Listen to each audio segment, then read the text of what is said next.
ఏంటి ఈరోజు అందరూ వాళ్ళ మదర్స్ ఫొటోస్ స్టేటస్లో పెట్టారు? ఓ, ఈరోజు మదర్స్ డేనా? చిన్నప్పుడు నేను ఏడిస్తే రాత్రంతా నిద్రపోకుండా నన్ను లాలించింది అమ్మ. నేను మొదటి అడుగు వేస్తే చప్పట్లు కొట్టింది అమ్మే. నాకు జ్వరం వస్తే భయపడింది అమ్మే. అమ్మ నన్ను నా చిన్నప్పుడు నన్ను ఎత్తుకుని కిందకి దింపితే ఏడ్చేసేవాడిని. అలాంటిది ఇప్పుడు నా దగ్గరికి వస్తున్నా నేను పెద్దగా పట్టించుకోవడం లేదు. ఇప్పటికీ అమ్మ ప్రేమలో మార్పు రాలేదు, కానీ నాలోనే మార్పు వచ్చింది. అమ్మా, సారీ అమ్మా. Happy mother's day. నువ్వు ఉన్నావు కాబట్టే ఈరోజు నేను స్థాయిలో ఉన్నాను.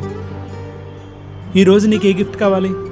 ప్రపంచంలో ఏ తల్లికైనా తన బిడ్డలు ఆనందంగా ఉండడమే పెద్ద గిఫ్ట్ అమ్మా. అమ్మ ప్రేమకి రీప్లేస్మెంట్ లేదు. అమ్మ ఉన్నంత వరకు మనం అదృష్టవంతులమే. అందరి తల్లులకి మాతృదినోత్సవ శుభాకాంక్షలు.